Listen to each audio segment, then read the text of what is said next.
new people. I mean, you have the old time people in West, Jesse, and Lexi. You have a base. Yeah.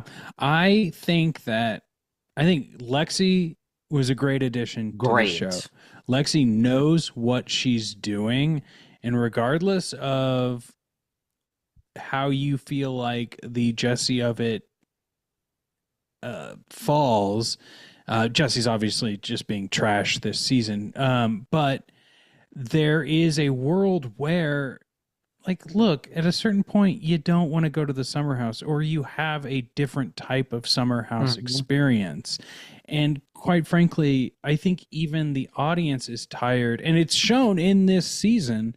Like, we don't want to see Kyle come home and DJ. We don't like the times Kyle does go DJ a garden party or a rooftop New York party. It is in the background for 5 seconds before we get pulled into another conversation about a relationship.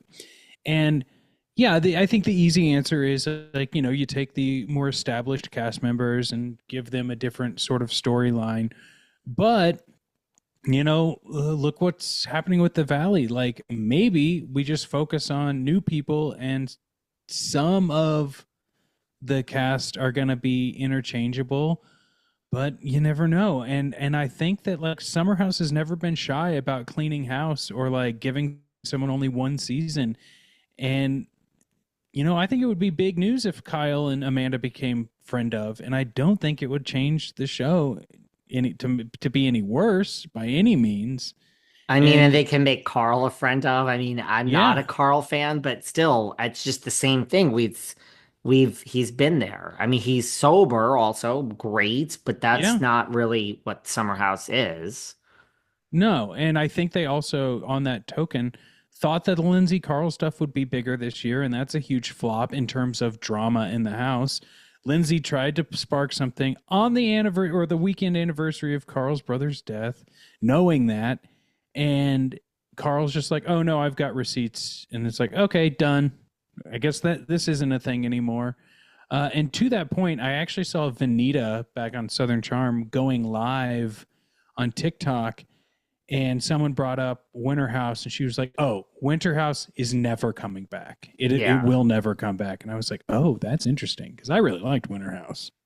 I didn't mind it. I would have said it's never coming back. Like that was Yeah, what I've been saying. I didn't realize that was the thing, but yeah. I mean, I I liked it liked short the form. concept of it. Yeah, I like the concept of it. It's like Girls Trip, which is also never yeah, coming back, where you mix up yep. housewives. And it was just So shorter. You get like 7 or 8 episodes instead of 16 in a reunion, and maybe that's what we need from Summer House too. I think, yeah, I think the way Summer House is structured, it has you could get a lot of life out of it because it's just a weekend.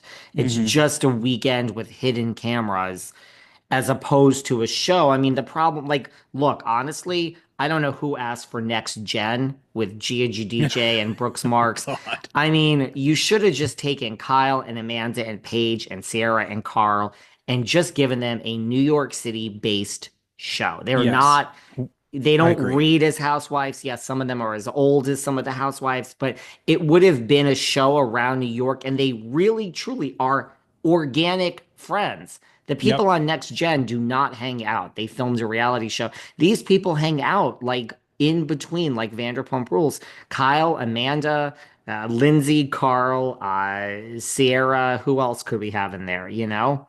I mean, bring back Maya. I think that would be great too. Jordy from Winter House and Martha's Vineyard. Like these people, Should we bring back Hannah Berner to Summer House to the New York dude. City version? I mean, I think maybe that it's would be time. it would be needed and necessary. I Like, mean, now it's and not if Summer House. It's now in New yeah, York City where she lives. She has a husband. So Lindsay's a mother. Hannah's married. She's had a special. She's blown up as yeah, much as Paige. And her and Kyle will have to work it out, and they will. I mean, if yep, Carl and Lindsay could be on a show together, that's a cast right there. yep. I think you're right.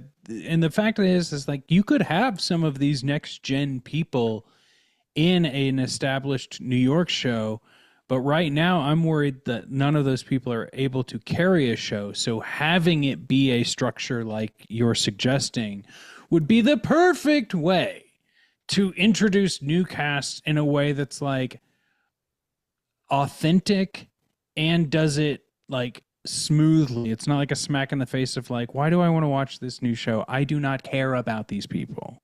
Maybe I care about one or two of them, but it's not drawing me in. Yeah. And Housewives, New York Housewives is gone at the moment. I don't think it's Yeah. coming back anytime soon. So if people want something in New York, like this is what they should have done. And next gen, I will not, I mean, I'll watch the first episode just so I can confirm how much I think it's going to be horrible. I think also the problem with next gen is the branding. The of it being like the next generation. It's like, well, these people are not who I want to watch is like essentially the next generation of Bravo, right? Like you're going to get that when you're talking about Vanderpump Rules new cast too. That's a next generation of Vanderpump Rules. The fact is that these shows need a title that tells you what it is. Next gen is so ominous and could be anything. We know it's following young people, and that's not a show, right? Like if it were, you know, influencers or anything else that is descriptive of what it is, then you could get people enticed to see it. But now you're just calling it next gen. And you're just like, look, we're throwing all these young influencers into New York, and I hope something happens. That's what it reads as to me. And like having stunt casting, like having Meredith Marks, Kim Zolciak, Candy, Mm-hmm. and Teresa, having each person's mother in the show is not that's not a 5 year show. That's a No. great. Teresa's on this episode. We'll have 10 more viewers. Like that Yep. doesn't that doesn't that is stunt casting in season one.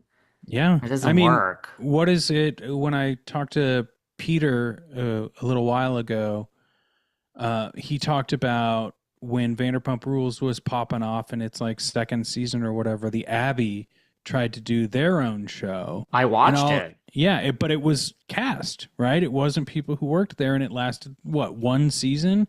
And that is the lesson that needs to be learned about these things. And that is a little bit of my fear of the new Vanderpump cast, but at least there seems to be some people on that actually have been working it, sir. What do you know? What do you know? Speaking of the new Vanderpump 2.0, what do you know? I have a lot to say. What do you know? I mean, there's certain names I was following, like there's certain names that were thrown out there, like this Um, Venus with the long hair, who yeah, some days looks, bitchy and other days looks glam and other days. So there's Venus, and then there's I this think Demiana who's like a Sheena lookalike, and Marcus Demi. Johnson. I've Yeah, actually met Demi. Demi before, and Demi is